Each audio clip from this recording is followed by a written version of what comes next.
Okay, and we'll get the slideshow. It was from current slide.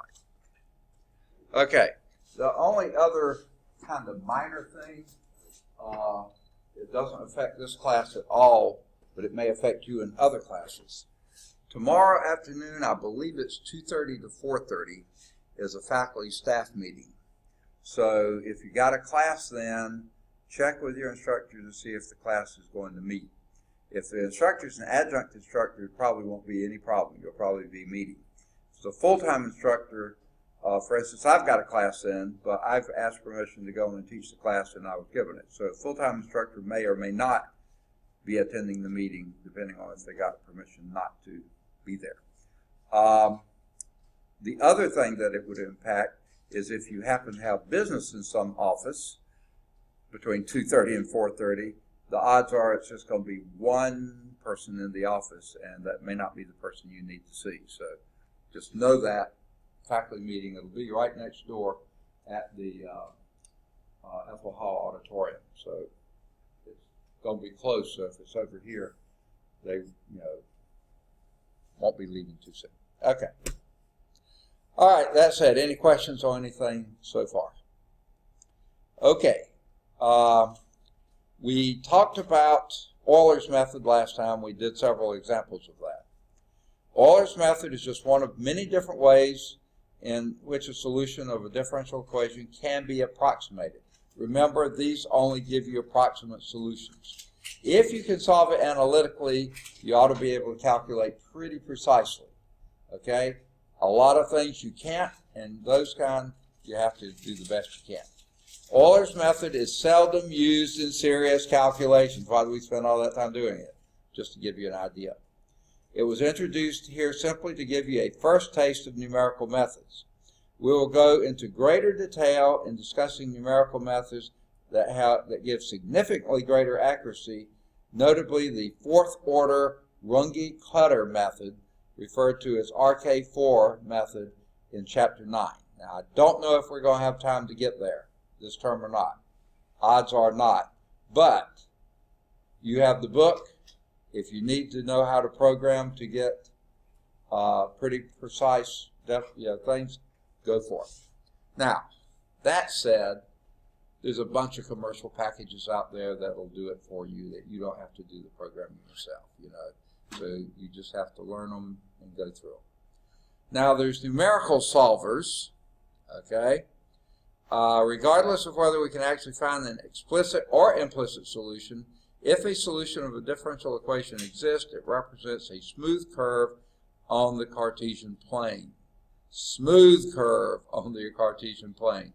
The basic idea behind any numerical method for first order ordinary differential equations is to somehow approximate the y values of a solution for pre-selected values of x. Okay. Computer program written to either implement a numerical method or render a visual representation of an approximate solution curve fitted to numerical data produced by this method is referred to as a numerical solver. Okay. They give some figures in the book, and I noticed that Jonathan doesn't have a book. This is a comparison of, here's Euler's method, the yellow line here. You probably can't see from where you're sitting.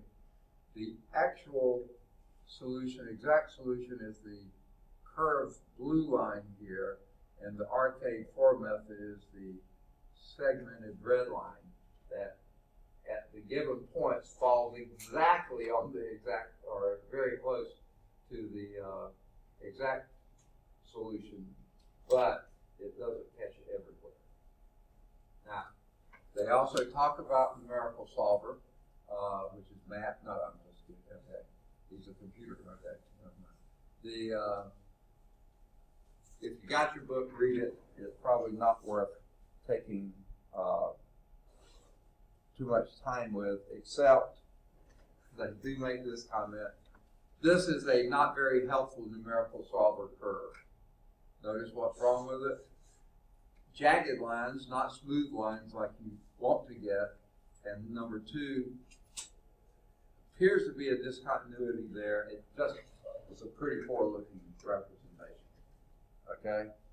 So homework exercises in 2.6, I definitely do number 1, number 3, any of the odds 5 through 9, do number 11, and probably that's all you would need to do. That finishes chapter 2. And I know you've been waiting for bated breath for your second test. And you can unbait your breath because it's coming to a movie near you soon. Here it goes. Okay? Now, on that first test, I think I said this to you before. I had looked at the questions and looked at the answers. They looked like they were fairly, quote, simple, but I hadn't done all the calculations to all of them because some of them had added late and some of them turned out to be real bears. Okay. I've tried to do the same with this one, but I didn't have a chance. I was late last night doing it. I did not have a chance to go through and work them all. But I gathered this from the last one, that there might have been a little frustration with it. I don't know if that was a correct reading of it. But I should have said this on the front end.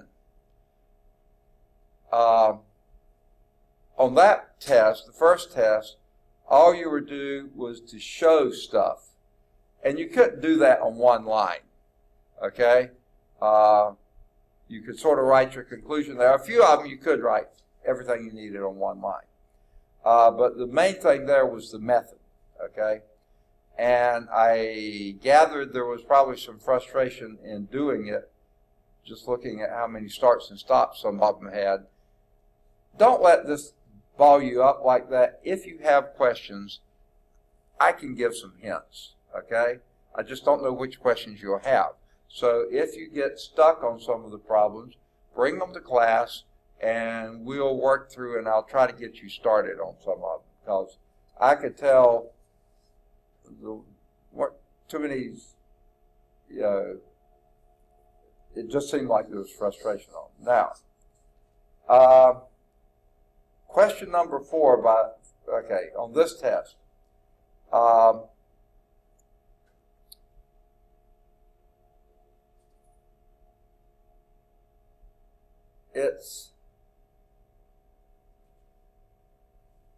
I had to look several times to make sure I understood what they were asking for here. Basically solve the problem without the initial value, obviously, because they really don't give it. Okay? Solve the equation there. Okay? And you'll come up with a C, which has nothing to do with K. You remember your constants that you come up with. And you might have to change them a few times, whatever. Then, in that equation you have there, y of 0, put in a 0 for x, and see what your y needs to be. Okay? And if there is something, then hopefully you'll see how to answer those next 2 questions. If there's something that some values for k that you'll never get as a solution, then that's going to be the no solution part. If there's some value for k that obviously gives you an infinite number of solutions, that's what we're looking for. Okay? Number 2. The little hint here is y prime is equal to absolute value of x. Remember how you do absolute value of x? Write it as a piecewise defined function. It's x for x is greater than 0, greater than or equal to 0. It's minus x for x is less than or equal to 0. So set it up that way. That's your, then solve the one and solve the other, okay? And then plug in, it does say a differentiable function, y of x. So therefore, whatever c you have from the positive case and from the negative case, at 0 they better match. So you can line up and see. But you notice the x value they give you your initial value for is a negative. So you'll be able to figure out the c down here and then figure out what the c is up there, when you solve it that way. Hopefully that'll be helpful. So what would the y function be? And you should be able to get that answer on that line. These are typically solvable. The others were processes. The first test, many of those are processes. A few of them are solvable. These are generally solvable. Okay? And you'll have to go back and refresh yourself on the autonomous linear differential equation. That was early in the section, in the chapter. So have to do that, and hopefully you'll be able to figure that out. You'll have two answers, one for a single critical point and one for a linear first order differential equation, and then the second for a nonlinear. So two different equations there. Now number 4. Can you tell us what sections these are? On some of them, yes, but not all of them. And I'll explain that in just a second. Let me see if I can do it from the table of contents. That's a lot easier than okay. Chapter 2. I think the first one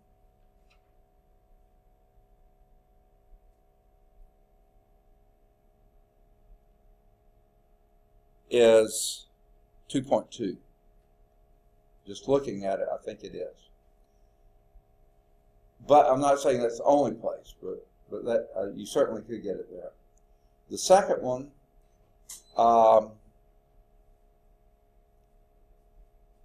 I believe probably is 2.2 as well. And I think I recognize this guy. That's Nigel. Okay. All right. Oh, and I forgot Mark Matt when he came in. I saw you come in. I was talking at the board. Okay, I think number 2 basically is done through 2.2 as well. Number 3 is 2.1.2. I think that gives you everything you need. Okay? Number 4. What is the number 3? Say again? What is the number 3? Number 3? Yeah. 2.1.2. I think you can do it from there. Now, number 4, this is the main one that reason I said not too sure about it. Number 4, you'll see classify. Now, notice you're not solving number 4. You're only classifying in number. Oh, you didn't get one. You just have to guess what I'm talking about. Okay. Did you get one, Matt? Yeah. Okay. To bring you up to date on it, I am recording, right? Yeah. Okay. Question number 1, I think you can do from 2.2. I think number 2 you can do from 2.2. Okay. Number 3, 2.1.2. And number 4, notice it says classify each differential equation as separable, that's 2.2, exact, that's 2.4, linear, that's 2.3, homogeneous, that will be in several of the sections, okay, specifically 2.5, I think, or Bernoulli, and I'm pretty sure that's 2.5 as well, okay, so you're going to have to use basically everything between 2.2 and 2.5 to do number 4. Okay? Now, I've put down number of blanks. That's not saying that's exactly all the things. You may find one that will fit more than the number of blanks listed. Hopefully, you'll be able to do at least one thing per blank. Okay? Classifying. Do not try to solve them. Just classify what kind they are. Now, you certainly are going to have to do some rearranging. You're going to have to do some checking. You're going to have to do a variety of things with those to determine the answer to that. Okay? I hope that said enough on that. And notice that goes on to the next page. Number 4, bottom of page 1, top of page 2. Then number 5 and 6. Let me see if I can remember on that one.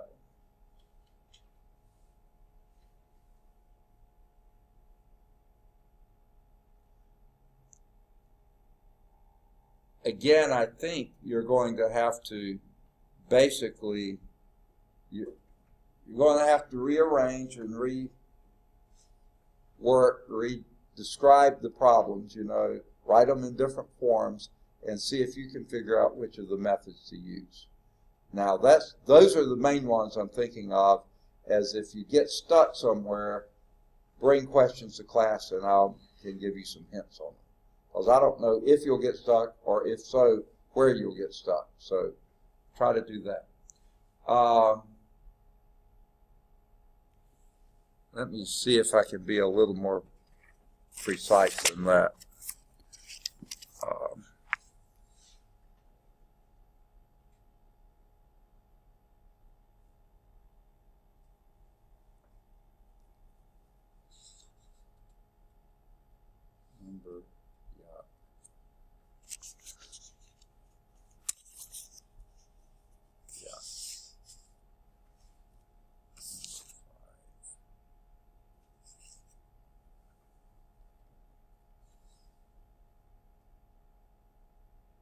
Okay, you got to change the form, I know, and then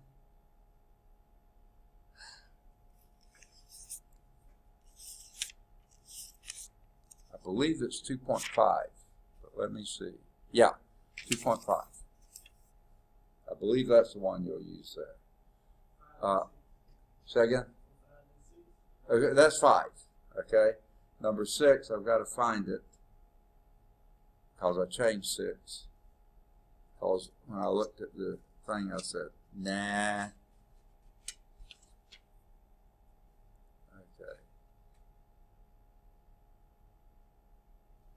Okay, I believe that's 2.5 as well.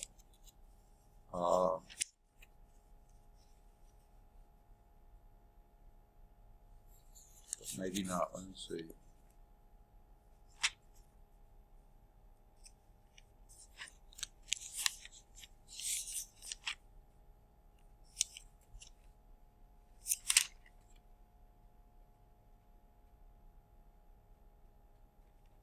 No, maybe not. Let me see. It's real hard, some of these.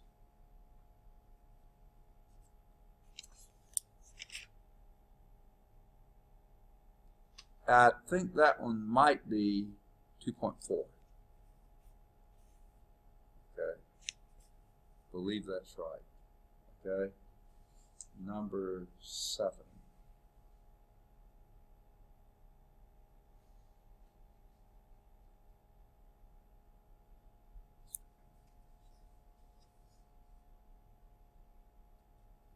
I believe that goes back to 2.2.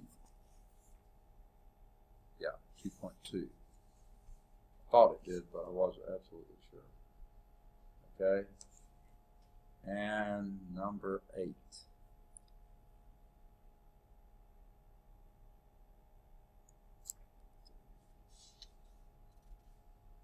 Okay, I think that's 2.5.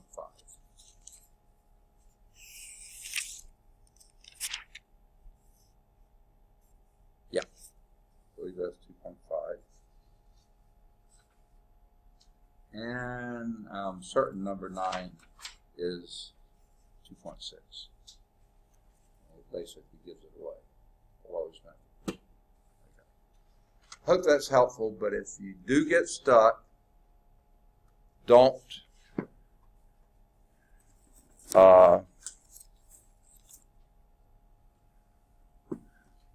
take it out on camera. No, whatever. Okay. That's the inside shade camera. Okay. Everybody did get a copy then of the test. Okay. I'm going to try to send the 2 people who aren't here theirs. One of those did turn in a test. The other one, he may have emailed me, but I haven't found it yet. So anyway, that's done. So that finishes chapter 2. Let's move on. I'm trying to remember, do we do 3? 3 is a great section, a great chapter, but I don't think we had modeling in the course description. So I think we're not doing that. You can read through this, especially if some of this fits your program of study, what you think you might be doing, then by all means take a look at it. It's a really very applied thing, section, but it wasn't in our course description. So, but anything you find in there you want to write on, carbon dating, you know, anything like that, Fick's law, all over the place. I think where we go next is chapter 4. Okay, find where I marked it here. Yeah, we did 1, 2, and now 4. Yeah. Here we're doing higher order differential equations. Chapter 2 was first order differential equations. Now we're doing higher order. Okay? And if you have your book and take a look at this, 10 sections ain't going to happen. Okay? We're not going to do 10 sections. Okay? So what we're going to do, we're going to start in 4.1, and we'll do 4.1, probably 4.2, 4.3, and then we'll do, I can't remember if we do both 4.4 or 4.5 or pick one of them, then 4.6, and I hope we can get to 4.7 before the, and get Cauchy-Euler done. I don't think we'll do Green's functions yet, or nonlinear differential equations. So I think we'll stop. If we get to 4.7, we'll decide whether to go on or not. Then after that, we go to, fingers to work. Here we go. If we do, we'll go on to chapter 7, okay? And then if we get a chance, we'll go on and do 9, okay? So let's take a look at chapter 4. All right. We've been doing, your test has some, you've had test questions like this before, initial value problems, okay? Back in section 1.2, when we were doing that, we defined an initial value problem for the general nth order differential equation. Chapter 2 was only first order. This is higher order. For a linear differential equation, nth order initial value problem, here's what typically you would be asked to solve. Let me get my pen fixed. Okay.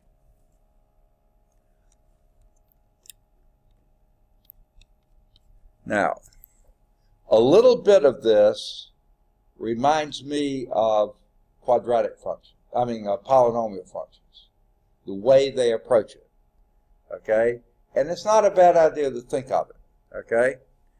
A sub n of x, okay, times d n y dy n plus a sub n minus 1 of x d, okay.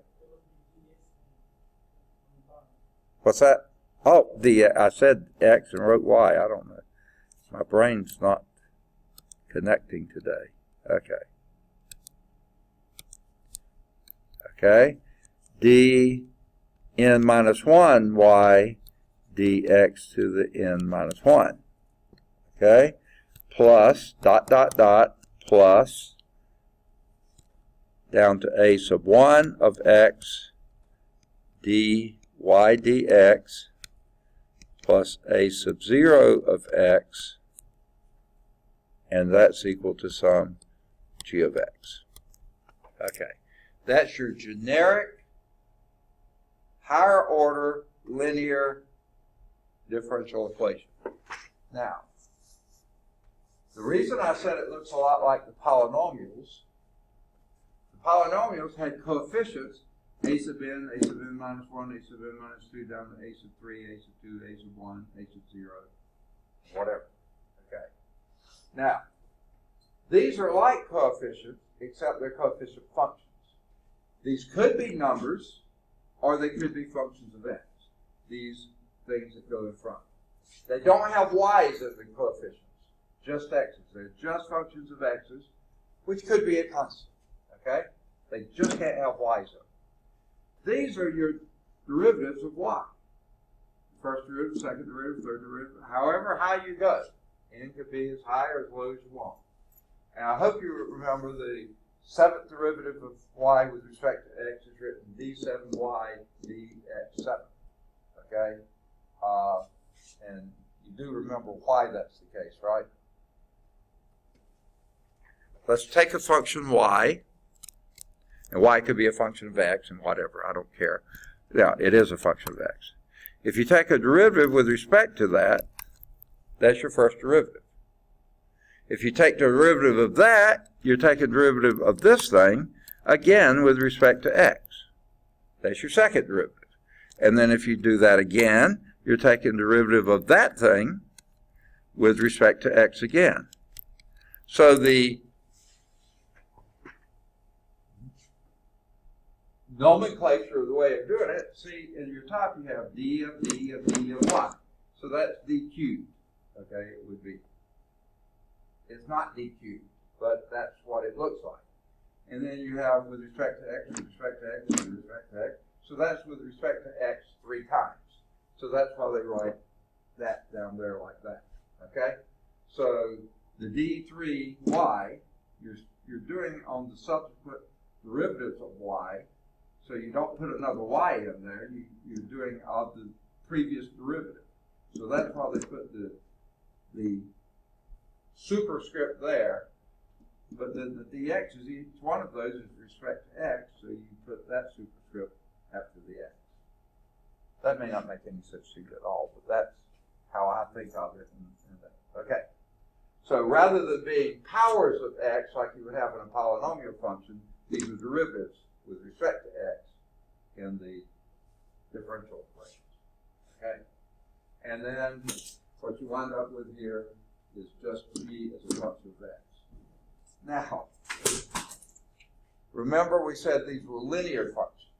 If you had a y somewhere in here, or here, or here, or there, then it's no longer linear, and you use different techniques. So this is your linear differential equation, higher order linear differential equation. You can have functions of x's anywhere in there, but you only have y's. I left off the y. There is the only place y shows up by itself. Is here, a sub 0 x of y, of function y. And then the g of x is on the other side. Okay? So this is the only place y is allowed to be by itself. And that can't be a y squared either. Okay? It's y. And this can't be the square of this one, or the cube of that one, or anything else. These have to be to first powers, but they're higher order differentials. Okay? That's what makes it a linear. Now, there's your linear higher order differential equation. Okay. Now, we said these are going to be initial value problems.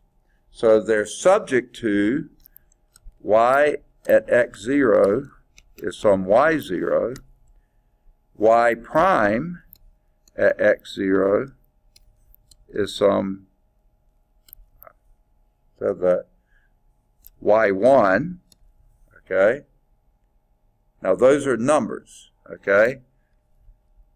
Dot, dot, dot, down to y to the n minus 1. Now these are derivatives here. This is dn minus 1 dx to the n minus 1, okay? At some x0 is equal to y n minus 1. Okay. Now, what does all that mean? Well, here you have an nth order differential equation. In fact, you have pick it. Give me an n. 5. Okay. Fifth order differential equation. This is a. Now, the subs here mean nothing. They're just identifiers that tell you this coefficient function goes with that order of the differential equation. It has no meaning. That has a meaning, okay, because that's the fifth order. Okay, so this is a sub 5 has nothing to do with 5. It's just the saying this function, whatever that function of x is, x cubed, or 3 over x, or whatever that function of x is, log x, or whatever the function of x is, goes with this derivative, the fifth derivative. And then that next one, the a sub 4 of x, that goes with the fourth derivative of y with respect to x. And then it goes down to a sub 1 of x. That just identifies that goes to the first derivative, the term of the first derivative. And then this is the coefficient that goes with the y term, and then the g of x to begin with. So all those are, okay. So that's what you have, fifth order differential equation. That means you're going to have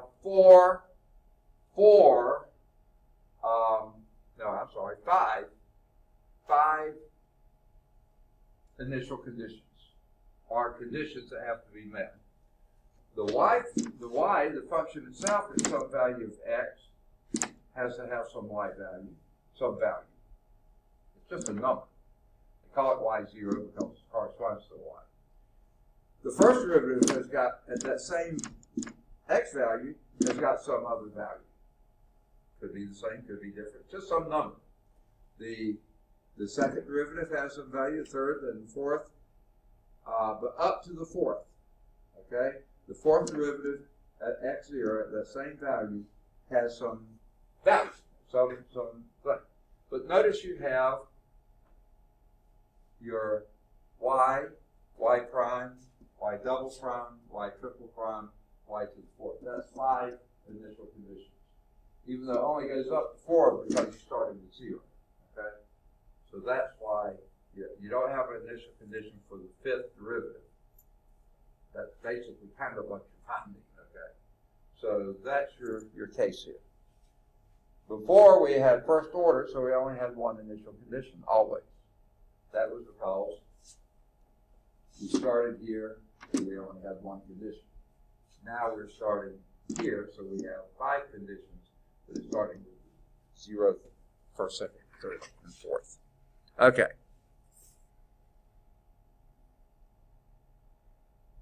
Now, back in section 1.2, and by the way, they call this equation 1. So if in your notes or wherever you're doing, when it refers to equation 1, that's what they talk about.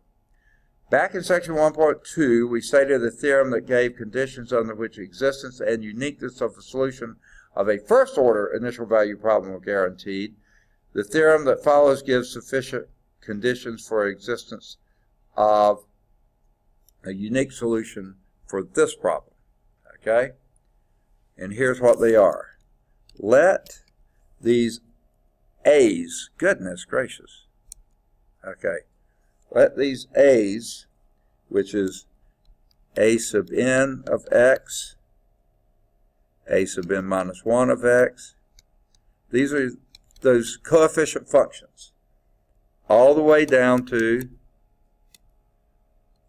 A sub 1 of x and A sub 0 of x.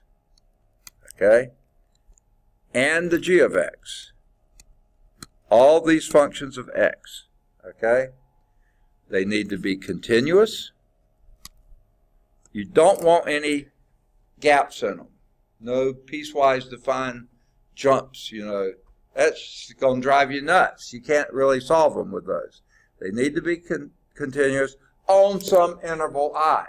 Now, if the function has a jump, like it was minus infinity to positive infinity, just leave that off your interval. If it's okay down here, if this interval is continuous or this interval is continuous, fine. Just don't include the interval, or don't have the interval include the place where you have the jump. So the function can have jumps, but don't include them in the interval that you're in question. Okay? on some interval I,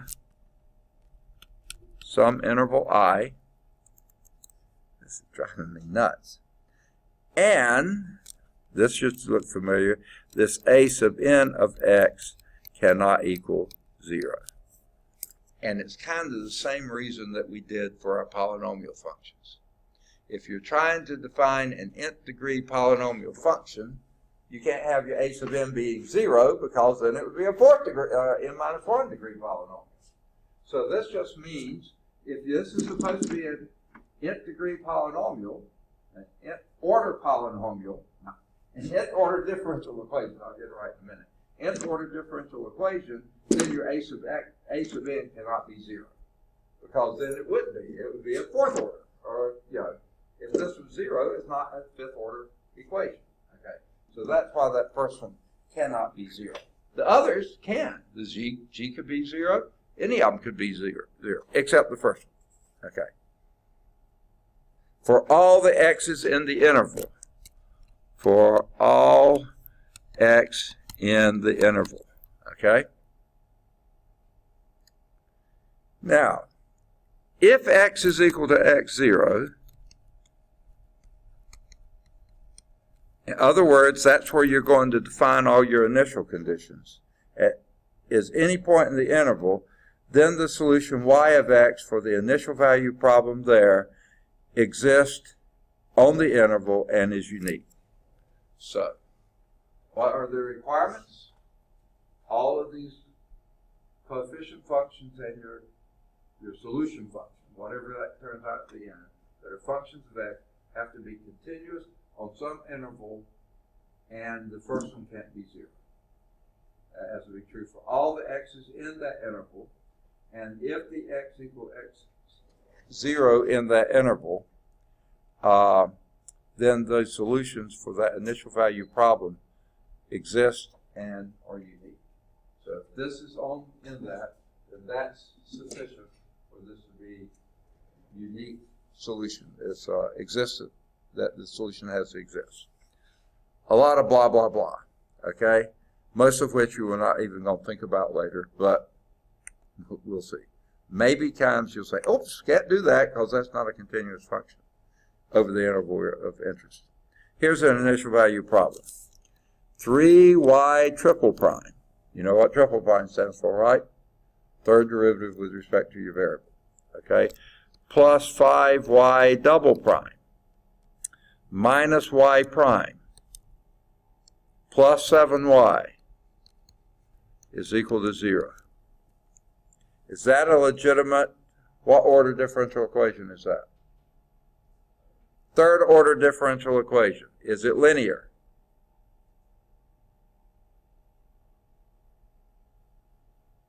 Yeah or no? Yes, it is linear, because you don't have any of these. Here's what would keep it from being linear. If any one of those were squared, not the numbers, this is the thing. If this is 3y prime plus 5y double prime minus y prime squared, no, that wouldn't be linear. Or if this had plus 7y cubed, no. Or 7y to the 1/2 power, no. Okay? Or this could be 3y prime, or 5y double prime y prime. You can't mix them. You can't have anything to be linear. Each of these, each term only has one function of y or derivative of y in it without having two, meaning none can be squared or multiplied by another in that term.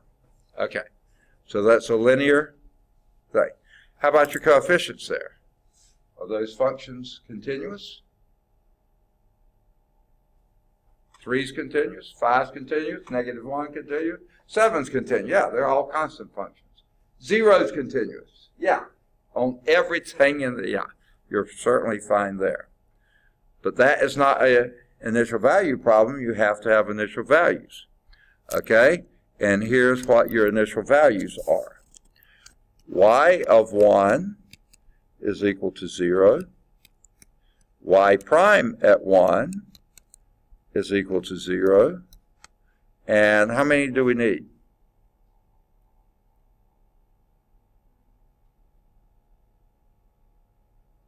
3. Third order needs 3. And it so only goes up y double prime of 1 is equal to 0. Do they all have to be 0? No. They're just giving us one, a real simple one. That all the initial values are 0. The initial value of function is 0, of the first derivative is 0, and the second derivative is 0. Why, I don't know. This is. Now, do the x's have to be the same? So far, yes. Notice in the equation 1, all those were x zeros. So you have to do these at the same point. Doesn't do any good to do y of 1, but then y prime at 17. You've got a lot of wiggle room there. So you have to have everything defined so far at the same point. Okay. Now, what does this g of x be 0? What does that do for you? Anything? Make you feel warm and fuzzy? Or not? Cold and slimy? What does it do for you? One thing it guarantees, you have at least one solution. What would that be? Yes, y is equal to 0. So if y is equal to 0, then y prime is what? 0, and y double prime is 0, and y triple prime is 0. So it doesn't matter what the coefficients is, that 0, that 0, that 0, that 0, multiplied by 3, 5, negative 1, and 7. They're still zeros, add up to be zeros, so sure, that would be the case there. Okay? So the trivial solution is always going to work if this is homogeneous. Now remember, homogeneous had one meaning back in, what was that, 2.5? Has a different meaning here. Okay. This means it's equal to 0, meaning the trivial solution is guaranteed to be one of your solutions. Okay. Do you think that might be the only one? I'm guessing probably not. Okay? Because the third order equation is linear with constant coefficients, it follows that all the conditions of theorem 4.1 are fulfilled. Hence, no, wrong again. Hence, y0 is the only solution on any interval containing x equal 1. Okay? Because what your theorem said, that if those are continuous coefficients, yes, every one of them was, on interval minus infinity to positive infinity. A sub n, 3 is not equal to 0, fine. For every x in the interval, fine. If x equals 0 is any point on this interval, our x equal 0 is 1. It's in the interval.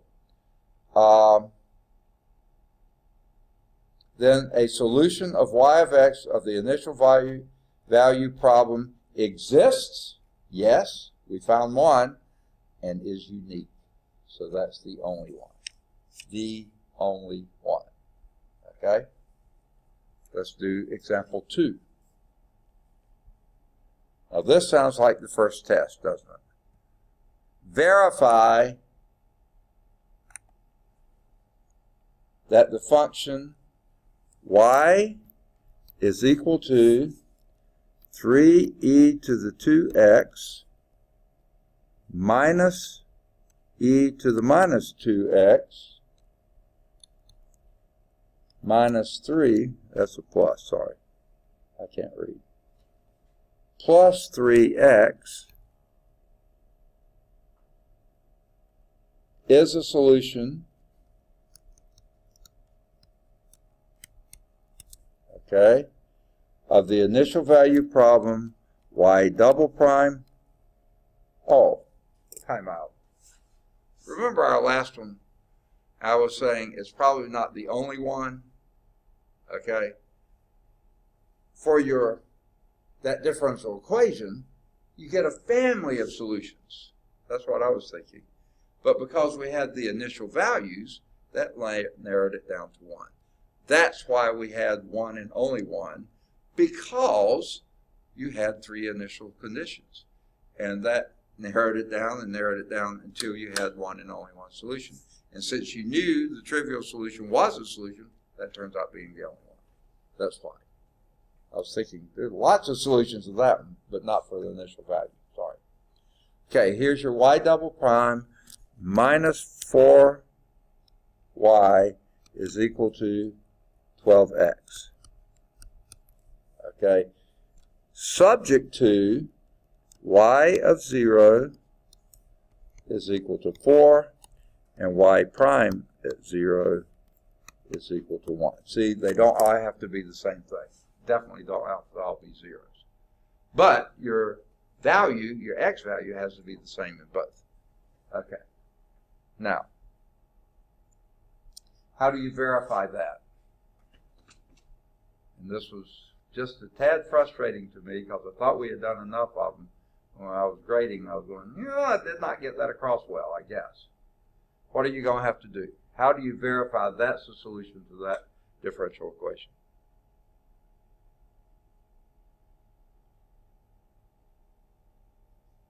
Come on, what's your first standard response?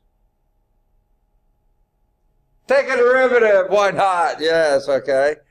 Yeah, the first thing you got to do from here is do a y prime. And what is your y prime?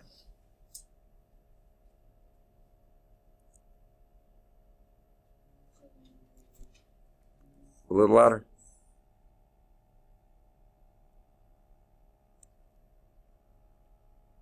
I heard you start to say something, but I just couldn't make out what it was.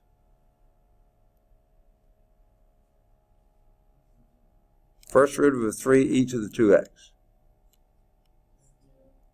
Say again?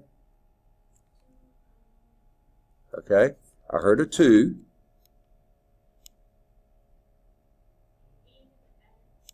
I think it's 3e to the 2x, isn't it?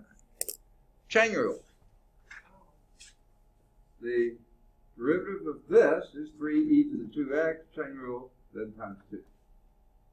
Okay? That gets the first term. Second term.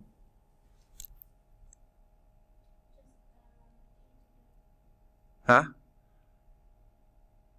It's plus e to the minus 2x, if that's what you said, yeah, times the negative 2. So I'm going to put the negative 2 up front, e to the minus 2x.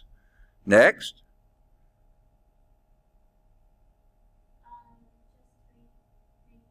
Minus 3.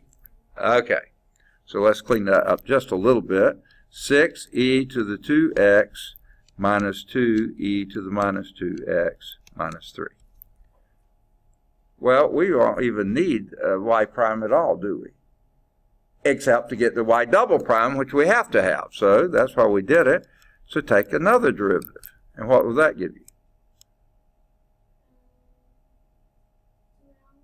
12 e to the 2x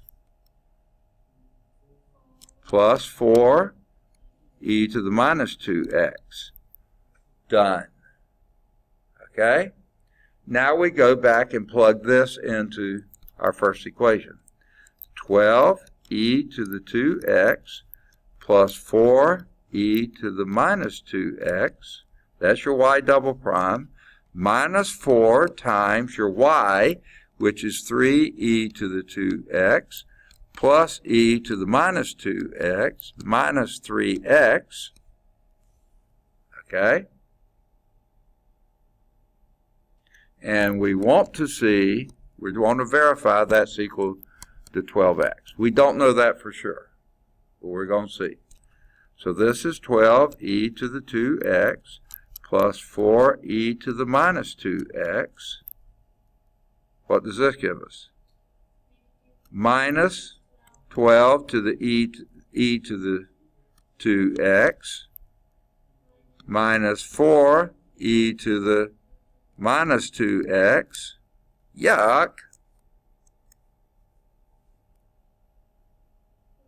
plus 12x. The question is that equal to 12x? Not real clear yet, but it's looking better. Well, here you have a plus 12e to the 2x and a minus 12e to the 2x. Those add to 0. Here you have a plus 4e to the minus 2x minus 4e to the minus 2x. Those add to 0, and sure enough, 12x is equal to 12x. We got it, folks. We verified that worked. Okay? Or did we? Not yet. That part did, but what we've got to make sure is if x is equal to 0, this had better be 4. Let's verify that part. What happens if x is equal to 0? 2x's 0. E to the 0 is 1. That becomes a 3. This becomes a 1. 3 plus 1 is 4. Because that becomes a 0. Okay? How about y prime? We did need our y prime, didn't we? Okay? So down here, we have 6. That's 6. This is 0. E to the 0 is 1. So this is 6 minus 2 is 4. Minus 3 is 1. Yes, we have now verified. This satisfies the differential equation, and this also satisfies both our initial condition for y and the initial condition for y prime. Yes. So it satisfied all pieces. So therefore, not only is this a solution, it is the only solution for this differential equation with those initial conditions. So this was a second degree differential equation you needed to initial conditions. We got them. It works. That's what it means to verify a solution. Figure out what those derivatives are, plug them in, and plug them in the initial conditions as well. All right. Now, another type of problem consists of solving a linear differential equation of order 2 or greater in which the dependent variable y and its derivatives are specified at different points. Initial value problem, they are specified at the same points. Now, initial doesn't mean it always has to be 0 or 1. It could be any point, but they're all verified at that point. Okay, same point. A boundary value problem gives you conditions at different points. So here is another type of problem. I'm okay to erase this part. Yay? Okay. Got it? Okay. What if you're asked to do this? Solve, going back to the generic form, a2 of x, what would go here? d2y dx squared, okay? Plus a1 of x, what goes here? dy dx, that's first derivative, plus a0 of x, y, and this is equal to some g of x. Hey, that part looks nothing new. Second order linear differential equation. Everything's fit. But it's subject to y at a is equal to y0 and y at b is equal to y1. Okay? Sorry. Extraneous mark here. Okay? That is no longer an initial condition. These are boundary conditions because they're at different points. Initial condition means all your conditions are at one value. Boundary values, you're basically setting boundaries somewhere. Now, that could have been a y prime at A and a y at B, or a y at A and a y prime at B. All those would have been boundary conditions. Okay? Doesn't have to be the lowest order. Okay? That's called the boundary value problem, which is the BVP. Initial value problem, IVP, P, and the boundary value is the BVP. Okay? Where those are cause your boundary values. And like I said, it could be that you had a y prime at A and a y at B, a y at A, a y prime at B, or a y prime at A and a y prime at B. Okay, any of those would have worked. These three pairs of conditions are just a special case of the general boundary value problem. This gets a little more esoteric here. Okay. Alpha 1 y of A plus beta 1 y of B is equal to some gamma 1, and alpha 2 y of A plus beta 2 y of B is equal to some gamma 2. What in the world is that talking about? Basically, what you do is any of those others I mentioned can be fitted into one of these. I'm sorry. I said that doesn't look at all right, and it isn't. Oops, wrong one. Okay. Okay, that's right.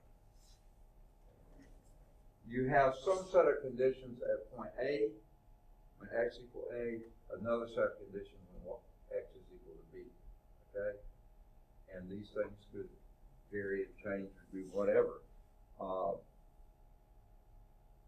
That's not right either. I need my primes in there. Goodness gracious. Okay. That's right now. Okay.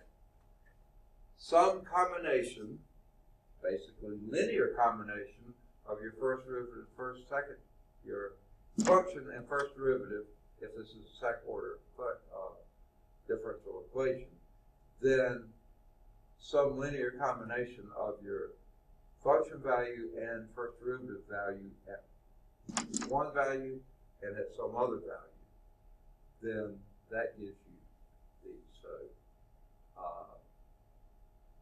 the first one was if your betas were 0.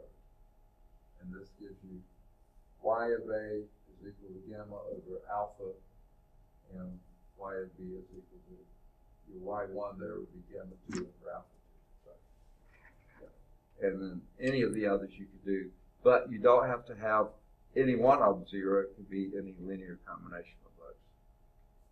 We're not going to go into that kind of stuff yet. I don't think we'll get there by the end of the term. But that's the general case. Okay, so let's do example 3. Man. All right.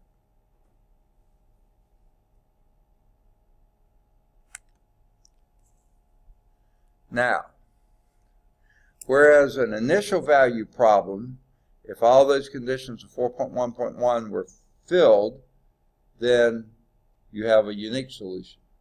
You're guaranteed to have a solution, and it's going to be a unique solution. Boundary value problems, not so. Okay?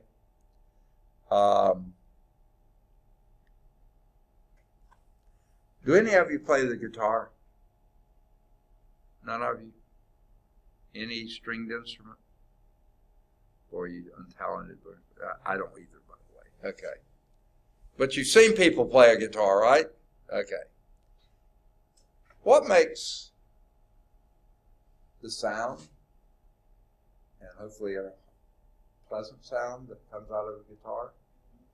Okay, yeah, vibrations of the string. What they do, they place the fingers on the frets, and then they pluck the string. Okay? That has a fixed thing on this end. That's the, whatever they call it, what holds it in place.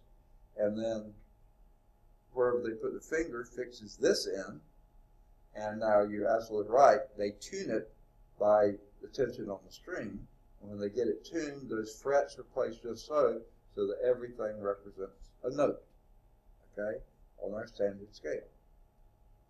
Now, I imagine the same is true for Sri Lankan music, but a lot of Indian music I know They don't even have frets. They just go all up and down the string and get all the. Is that right? Or do they have frets on their instruments? Not our guitar, whatever instruments. I've been to a few Indian talent shows, and some of their instruments make noises that aren't the same as, huh?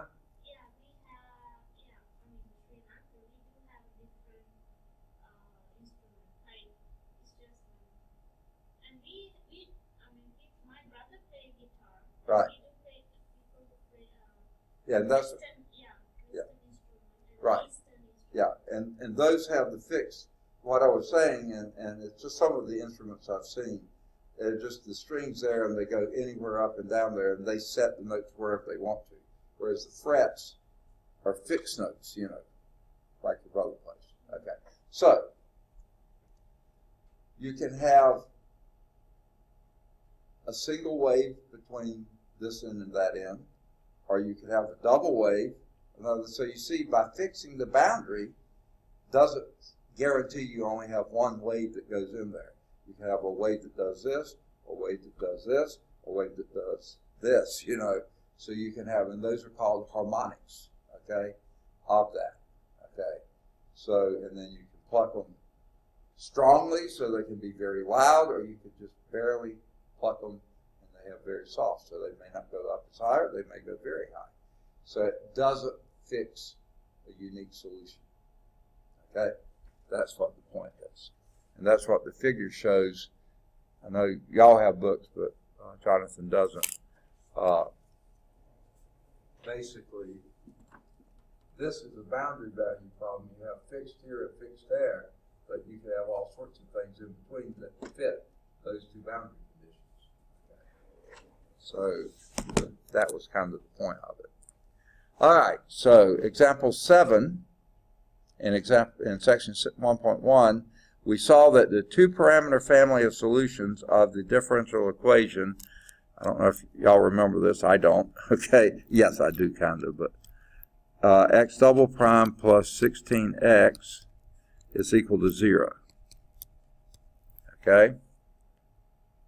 The two-parameter solution for that is x equals c1 cosine 4x plus C2 sine 4x.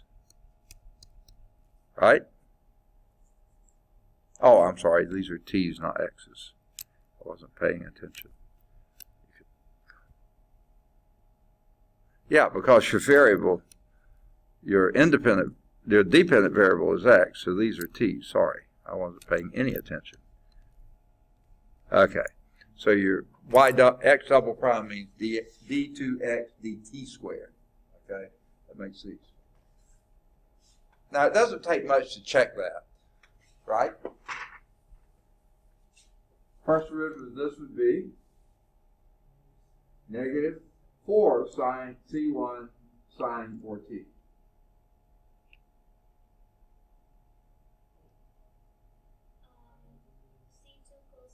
Plus 4 C2 cosine 4t. Second derivative of that would be, remember that was a sine now, negative 4 times 4 is 16 C1. You're back to cosine 4t, right? That becomes minus now because that changed to cosine, so that makes it a minus 16 C2 sine 4, back to sine 4t. And then when you do that one, that's with minuses, plus 16 times this one, that's going to add to 0. I mean, work them out and you'll see that because every other term you change signs. Yeah. On the even ones, you come out exactly. Because the first derivative changes this time, but not that one. Second doesn't change this one, it changes that one. So you wind up with minuses. Your C1s and C2s are still there. And you got a 4 from the first and 4 from the second, so 16. So this is minus 16 times this. And this is plus 16 times that. Yeah, that's going to add to 0. Okay, so you know that's the solution. a two-parameter solution. Okay, now the A part here. Suppose we now wish to determine the solution of this equation that further satisfies the boundary condition x of 0 is equal to 0 and x of pi halves is equal to 0. Okay? Those are going to be our boundary conditions. Okay? Now, if you plug a 0 in here, this 0 standing for the t now, cosine of 0 is 1. So that means, okay, so that would be a C1 then, right? Plus sine of 0 is 0, okay? So you get C1 is equal to 0. So C1 has to be 0. So that means C2 is not determined yet.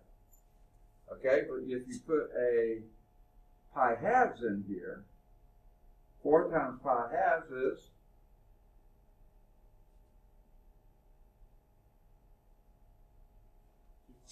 2 pi. Sine of 2 pi is 0. So that one's equal to 0 too. Okay? But we haven't determined what C2 is at all. C2 is still undetermined because the first condition made C1 have to be 0 because you didn't determine C2 from that because sine of 0, so C2 could have been anything. When you plug this one in, this is still 0, okay? So C2 is still not determined, okay? So you still wind up with a one-parameter system, so you have an infinite number of solutions. You have x equal C2 sine 4t for any value of C2, okay? Still has infinitely many solutions. It's now, it's x is equal to C2 sine 4t. And C2 can be any value in the world, so you have an infinite number of solutions. Okay, let's look at the B part. The B part, if the boundary value problem in 3 is changed to this, x of 0 is equal to 0, no change there, but x of pi eighths is equal to 0. There's a different boundary. Okay? Now, when you plug in the x equals 0, t equals 0 here and there, you're going to wind up with C1 is equal to 0. Same thing happened before, so C1 is going to be 0. So that's out of the picture. But if you plug in then the pi eighths for t, what's 4 times pi eighths? Well, pi halves. Sine of pi halves is 1. And C2 times 1 equals 0. C2's got to be 0. Well, you don't have a solution then. C1 is 0, C2 is 0, you don't have a solution. Whereas before, in an initial value problem, if you specify those two, then you're going to have, and everything fits. You know, all the conditions are met. Yeah. It's what? Pi over 8, yeah. Okay, yeah. I'm sorry, I couldn't hear what you said. I thought you said it was 508, and I thought, this can't be that way.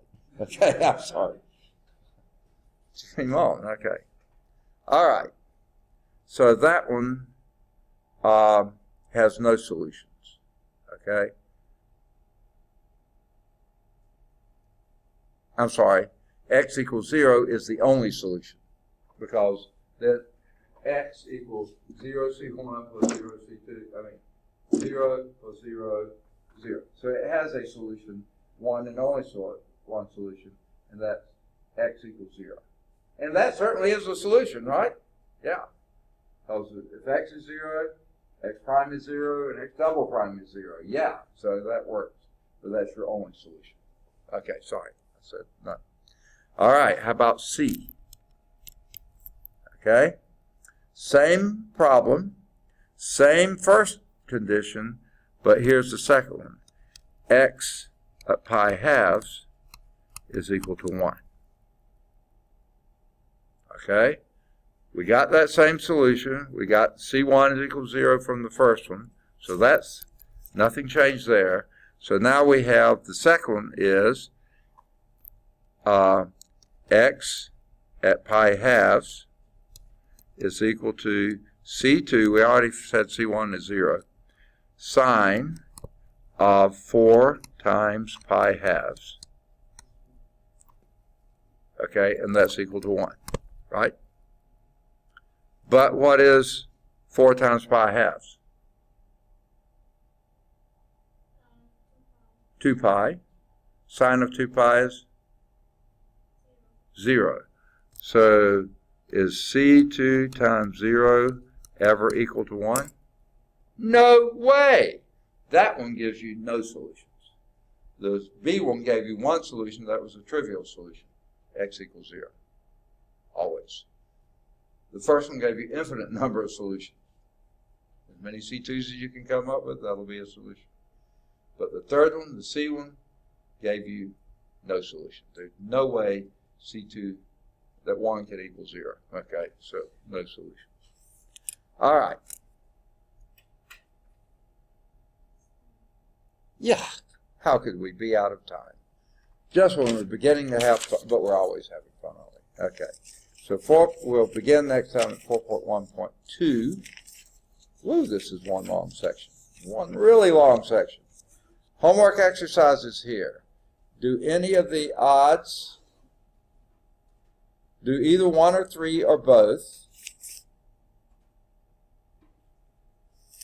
Okay. Yeah. Do either 5 or 7 or both. Do 9. Do 11. And do 13. We'll pick up with 4.1.2 next time. All right, good deal. Any questions? Okay, good deal, folks. And we will see you then, Monday.